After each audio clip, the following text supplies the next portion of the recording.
Hello friends, नमस्कार। क्या हाल चाल। उम्मीद कर रहे हैं कि आप लोग डेली का एक आंसर लिख रहे हैं। आइए स्वागत करते हैं डेली आंसर राइटिंग प्रोग्राम में। ठीक है, आज की क्वेश्चन है, स्वतंत्र और निष्पक्ष चुनाव के संचालन में भारत के निर्वाचन आयोग की भूमिका की गंभीरता से जांच करें। इस संबंध में चुनावी पहचान पत्र किस उद्देश्य से कार्य करता है। ये क्वेश्चन है। पहला है कि चुनाव आयोग है ना, जिसको बोलते हैं निर्वाचन आयोग, भारत के निर्वाचन आयोग इसकी स्वतंत्रता और निष्पक्षता की जांच करता है। जांच करना के मतलब चुनाव कराने में ये है सक्षम स्वतंत्र रूप से या नहीं। ठीक है, उसको करना। उसी क्रम में एक और काम करना कि जो पहचान पत्र जारी करता है, ये किस उद्देश्य से जारी करता है। इससे स्वतंत्र हो पाता है या फिर नहीं, या फिर निष्पक्ष चुनाव हो पाता है या नहीं, इसको भी इसमें क्या करना, शामिल करना। किसको, चुनाव में पहचान पत्र की भूमिका को भी बताना है। आइए स्वागत करते हैं, देखते हैं नेक्स्ट में। स्वतंत्र और निष्पक्ष चुनाव के संचालन में भारत के निर्वाचन आयोग की भूमिका की गंभीरता से जांच करें। इस संबंध में चुनावी पहचान पत्र किस उद्देश्य से कार्य करता है। ठीक है, आइए छोटी सी एक भूमिका से शुरुआत करते हैं। भारत में स्वतंत्र और निष्पक्ष निर्वाचन कराने के लिए कई संवैधानिक और सांविधिक प्रावधान किए गए हैं।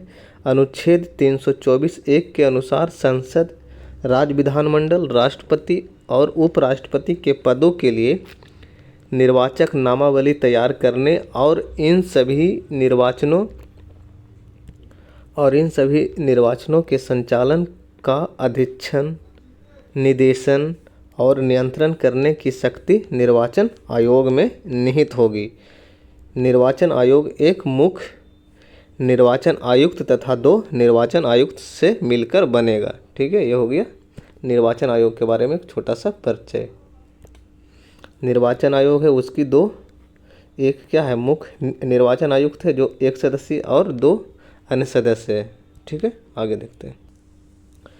स्वतंत्र और निष्पक्ष चुनाव के संचालन में भारत के निर्वाचन आयोग की भूमिका, इसको पॉइंट वाइज देख लेते हैं। जैसे पहला पॉइंट में, निर्वाचन आयोग के सदस्यों की नियुक्ति राष्ट्रपति के द्वारा किया जाता है, तो वहीं उन्हें कार्यकाल के दौरान उच्चतम न्यायालय के न्यायाधीशों को जिस रीति से हटाया जाता है, उसी रीति का प्रयोग किया जाता है,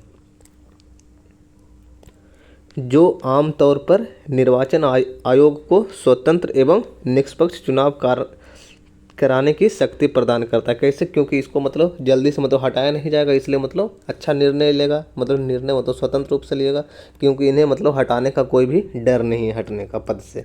ठीक है, अगला पॉइंट देखते हैं।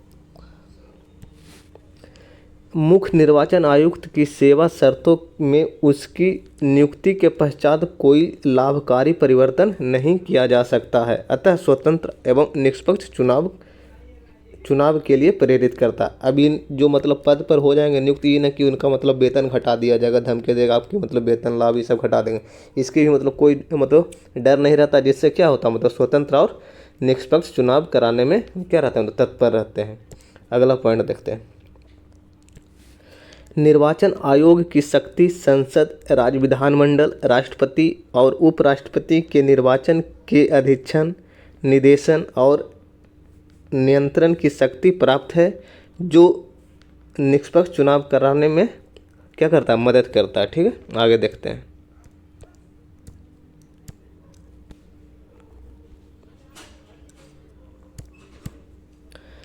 चुनावों में धोखाधड़ी, धनबल का प्रयोग, मतदान केंद्र पर लूटपाट, हिंसा या फिर अन्य अनियमितताओं के आधार पर चुनाव आयोग निर्वाचन को क्या कर सकता है, रद्द कर सकता है, जिससे निर्वाचन आयोग को स्वतंत्र एवं निष्पक्ष चुनाव कराने की शक्ति मिलती है। इनके पास ये अधिकार है कि इसको रद्द भी कर सकते हैं, जिससे क्या होगा, फिर से इनको चुनाव कराने की स्वतंत्रता मिल जाएगी निष्पक्षता के साथ। आगे देखते हैं।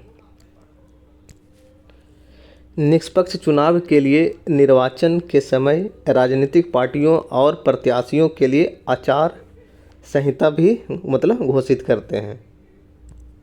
आगे देखते हैं।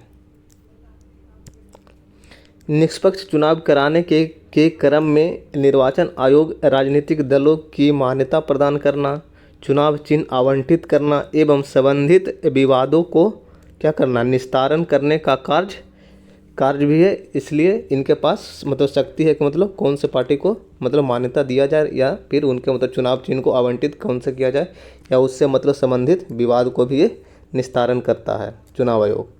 आगे देखते हैं। इसी क्रम में उचित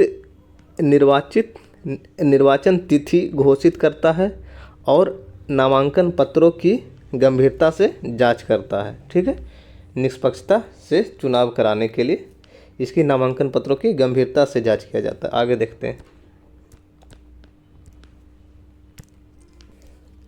अनुच्छेद 325 के अनुसार संसद और राज्य विधानमंडल के निर्वाचन के लिए प्रत्येक प्रादेशिक निर्वाचन क्षेत्र के लिए एक साधारण निर्वाचक नामावली होगी, जो किसी भी व्यक्ति को केवल धर्म, इस केवल शब्द को ध्यान रखें, केवल धर्म, मूल्यवंश, जाति, लिंग या इनमें से किसी भी आधार पर किसी नामावली में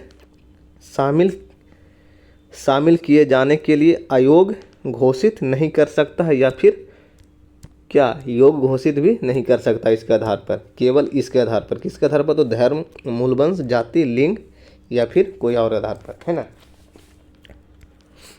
आगे देख लेते हैं।